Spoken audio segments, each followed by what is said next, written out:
we are again. Shazair the King, what a nice... oh my god. A thirsty niece you've become. Thank you again, Doctor. You have to meet my kitty someday. That would be lovely. I'll see you soon. Goodbye!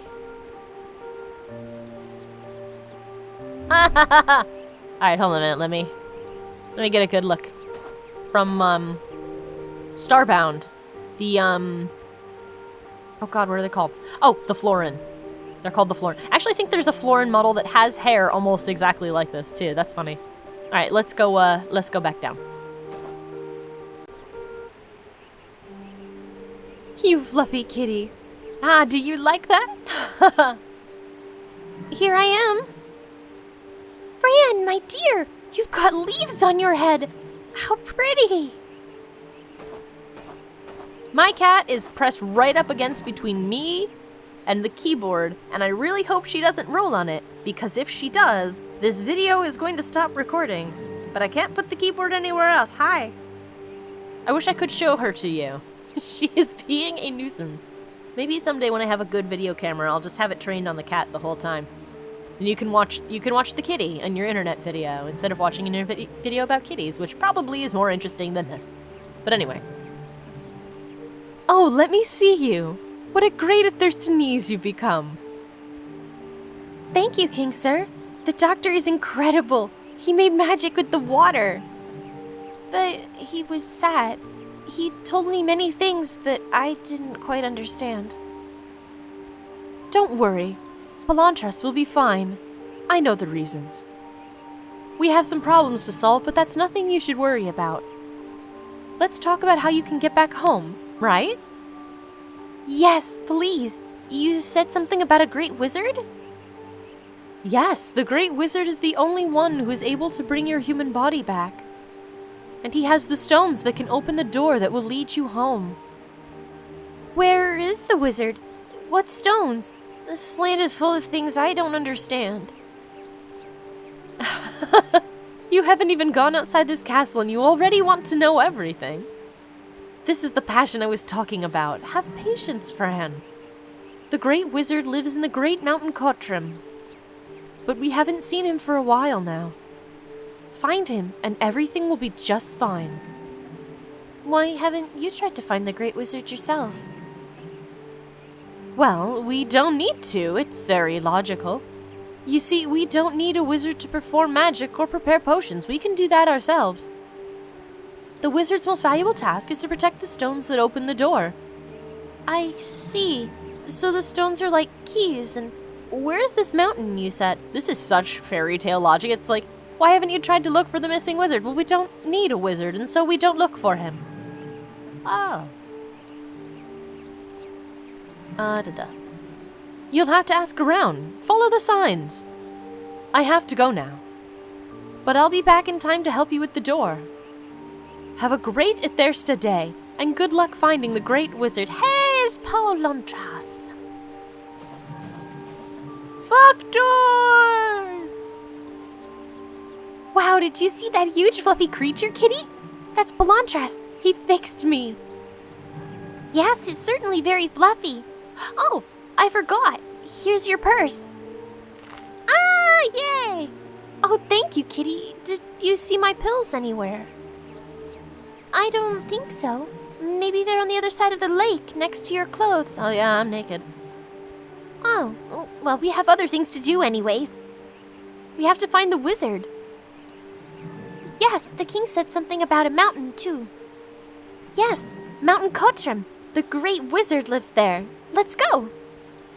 I'm like blending the cat and her together, and I don't mean to. What is this? The throne of the king.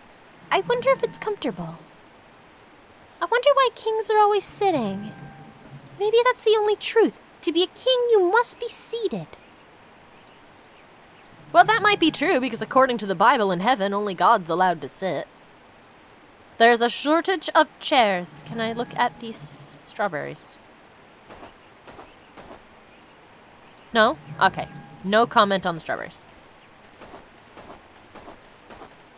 Oh, these flowers are huge! I wonder if they taste good. Well, they might. It tastes like honey! Oh, it's full of nectar, that's why. Oh, I love paper swirls. These are huge. I wonder why they have them. Maybe the wind requires them to show how strong it is. Oh, maybe. That's some interesting logic. What's this? Ooh, I see many clouds. Are those flying boats? But how? Maybe I'm imagining things. Or not. I don't see any flying boats, but I'm assuming you see them from here. Alright. We could go back up top. I don't think there's anything. But, oh, I have this book. Can I look at the book? Yes! I have book pages to... Okay, good. Pages to read. Oh, good. I think she can talk about it. But let me read it, and then we'll see what she says. I found myself hunting the truth, but finding the unexpected. I found what my senses couldn't show me. I found the truth that relays silently in the unknown. Leon Castillo, 1 of the 1,000. 1 of the 1,000 what? Many faces. This looks intriguing. Are the faces crying blood? Leon Castillo, 1 of the 1,000. I wonder what that means. July 11th, 1908. My name is Leon. I'm currently 92 years old. Jeez, that's old. And living alone in a little house far away from the city. I have to admit, I was never fond of jewelry, houses, or clothing. What 3 random things? Since childhood, I always talked to animals, plants, and insects, and even though I never got a response, I never quit. Alright. If you are reading this, maybe it is because you are looking for answers. Maybe you can see things that others can't, where you feel what others avoid. You can listen to the silence and become one with everything. Alright. Mr. Leon is old, and he seems sad. Let's see what he wrote. Maybe you can see things that others can't. Oh yes, that sounds a lot like me. Interesting. So no matter where I click, it's the same. Comment. Oh, that looks like the thing scrawled over the walls in the asylum, and those are totally the shadows. December 17th, 1875. Oh, we've gone back in time. I can't stop it. I can't control it. I see the black shadows everywhere. The blood, the messages, the screaming, all the pain. I can't figure out why this is happening to me. The black shadows. I can see them too. They are everywhere. Oh, that looks like the goat thing. December 19th, 1875. So this is in the past again, I think. That last one was 77, right? Nope, that's 75. Okay, so we're proceeding forward in time now. I had a vision. I'm still breathing fear. I feel at war with my own mind. One of the shadows came down from the sky. I thought it was an angel. Its name is Remor? Remor? Or Remor? Oh, I wonder if it's Remor, like in remorse. Ooh. Because if this is metaphor, this might be Fran seeing him because she feels remorseful about something, i.e. her parents' death, but... Oh dear. Okay. I'm going to assume it's Remor. Its name is Remor, Prince of Darkness, from the 5th reality. My cat is being hyper-affectionate right now, and she's trying to shove me away from my computer screen. Kitty, no. Amy, I will pet you. There you go. It talked to me, played with me, and showed me all the terrors. It told me I was the key to its existence. Cry because it hurts. Inside my head, the stone of wisdom inside my head. Cry because it hurts? Ugh, creepy. The monster's making other people sick too? Inside my head, the stone of wisdom. January 13th, 1876. I can see myself around. The other me tells me lies, talks about all the pain and suffering in my life. The other me wants to commit suicide. Oh, I wonder if Remor did that. He smiles while pronouncing the words, "Kill yourself." And I have tried, hypnotized by his words, but there's always something saving me at the end. It must be the love to live. Could be that you are defying whatever it is, whether it's actually another worldly being or perhaps symptoms of depression. Kitty, no. No bite. Poor Mr. Leon. I like the drawings, though. Oh, that's nice. It must be the love to live. January 15th, 1876. It talked to me.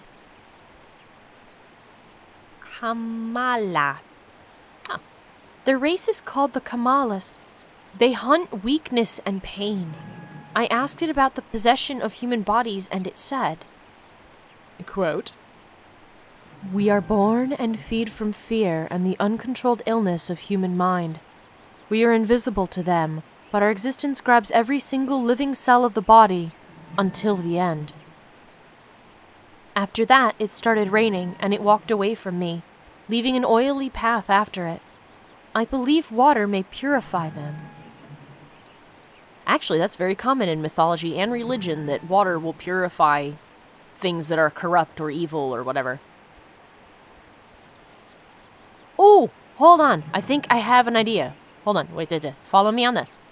If these guys are, like I guessed in the beginning, and I don't know if this is true or not, but if they're, like I said in the beginning, a representation of somebody's depression, and it sounds like they're born from people feeling depression, but then they already exist. Kind of like a mythology thing. It's like, oh, human beings created them because something needed to exist to explain why they felt sad. And so they are real and have always been here, or whatever. That's mythology logic.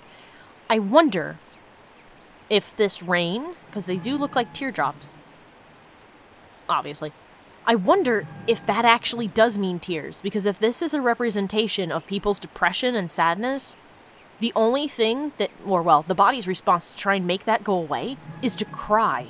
And if you cry, you feel better, because crying releases stress, and I believe it releases hormones that make you feel better. Oh, that'd be so cool if that was it. I mean, even if it's not, this is still pretty neat, but that'd be so cool if that's what that meant. All right, what do you have to say about this, Fran? Ugh, these creatures. I wonder why people can't see them. They exist and make people sick. Or they show up because people are sick. Maybe that's the point. To realize that they exist and get rid of them. Well, I mean, depression is like a monster that other people can't see. Mental illness is like a monster other people can't see. Something that torments the people who have them, so I guess that makes sense. And in order to make them go away, they say the very first step is to acknowledge that there is something wrong. And more often than not, acknowledging that, actually not even in the case of things like mental illness, but just acknowledging that you have a problem, a lot of the time actually lessens its existence. Which is really odd. It's like you become aware of it, and some of it, not all of it, not all the time, because, some stuff's too extreme, but sometimes it goes away. It's almost like it was just waiting, it was almost like the source of it was you not wanting to admit there was a problem. Oh. Okay. January 16th, 1876. After seeing the Kamalas reacting to the water, I thought of trying a little experiment. Last night, I encountered something amazing. The Kamalas transform into a new kind of creature when they're exposed to water. It looks like an alien. The metamorphosis was painful to watch. After the terrible screaming, the Kamalas calmed down and started to cry on the ground. It felt like the pain was disappearing. After a few minutes, a bright and peaceful being was rising in front of me. Oh man, that just makes my idea from the previous page seem all the more plausible. Is that the depression goes away when you acknowledge it exists and let it out, and then you can find a solution, and then you become at peace. Well, sometimes. I mean, it's not that easy, but, from a child's perspective. I wonder if that's the case. If so, that's really cool. I like when things take psychology or behavior or like emotional things like that, like character development, and make it kind of mythological. I think that's so cool. Okay. What do you have to say, Fran? They melt like wicked witches in fairy tale. That's kind of mean. They scream in agony. Oh, peaceful creatures. If I looked like them, I would go around scaring bad people. That's actually kind of a noble desire. It felt like the bright creature could read my thoughts. I thank you for waking me up. I was suffering. I must go where I belong. Ethersta awaits. All Valakas must go there after waking up. If you wish to see the light, come with me. You have the key, it said. I didn't answer. After a while, it faded away. So that's a Volakas, huh? So the Great Volakas is the king of all the Volakas. And that's the one that fought the darkness and fell down into Athersta. And so I guess all the Volakas live here now? Maybe that means that the world they were from got destroyed or they can't go back to it? Read thoughts? I think that's a bit scary. I guess we're always afraid of things we can't understand. Oh, yeah. That's the source of most people's prejudices, is fear of things they don't get. Especially if they seem nice. Well, people are often paranoid because they assume something is too good to be true, and some of the time it is. I guess you just have to use common sense. February 2nd, 1876. I hope there's not, tons of... I love reading this, but I know some people really don't like when you stop to read things, but I feel like this is an important story thing. So, hopefully there's not too much, but I mean, I guess if it drives you crazy, you can skip ahead. I'm sure that scrolling along the little bar, you can see, where this stops. Alright, anyway. I was reading my writings to see if I'm missing something. Actually, maybe if I'm lucky, this will just be one episode, and it can just be story time with Leon! I was reading my writings to see if I'm missing something. I recall Remor from the 5th reality. If there is a 5th reality, there must be at least 4 more. I was thinking that Athersta might not be a city in this world, but a reality by itself. I wish all the answers came to me. I deeply regret the fact that I didn't accept the Volakas invitation. Since I saw the Volakas, I keep seeing this diagram spinning in my head and a single sentence. Time is the rhythm of your perception. Actually, this looks kind of like a snail shell or an eye or planets circling a sun almost, but I don't know what these dots are or what this is. But technically this is right because your perception of everything does change with time. People assume as they get older that they don't really change as much as they did when they were children, but it's actually about the same consistency. People change all the time. Constantly. What do you have to say, Fran? I don't understand the drawing. It looks interesting, though. Maybe it's to show how time looks like. I guess maybe. I mean, time, if you were to put time in an image, it would be a spiral. Because time marches on and is not the same twice, but certain things keep repeating, like day and night cycles, life and death cycles, seasonal cycles. So, they're sort of the same rhythm, so I guess it would look like a weird undulating spiral. At least that's how I've seen it, when I thought about it. March 13th, 1876. I got a visit from my son Brian. I told him about the things that I've seen, but he didn't wanted to hear them. Okay. He didn't want to hear and left. And I don't blame him. I understand that the reality presented before my eyes is invisible to most people. I wish I could find a friend just like me, because my son, he thinks I'm insane. Insane! I want to read it all dramatic when it's in bold. Okay. Fran, what do you have to say? Lonely with no family, huh? You should get a cat, Mr. Leon. You should get many cats, Mr. Leon. You should get all the cats, Mr. Leon. My son thinks I'm insane.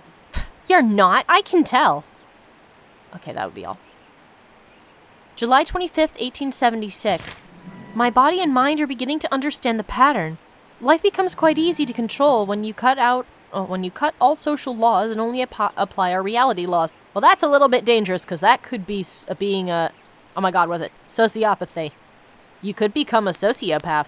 You should be careful.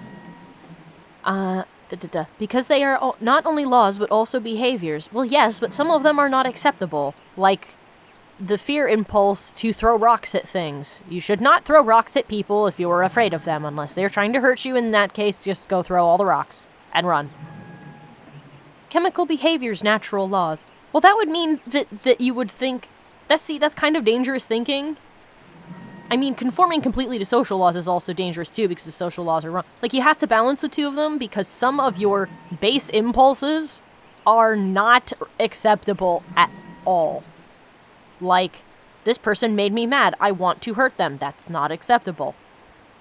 You know, and other horrible things that I won't talk about because this is in the context of a child reading a book. But things like that are also not acceptable. So, I kind of disagree with you there, Leon. I think you need to balance the two of them. You need to use your own common sense and judgment to decide which ones are best for you and balance them together. And know that you are not just the... Oh my god. You are not just the total of your chemical makeup or your social makeup or your background.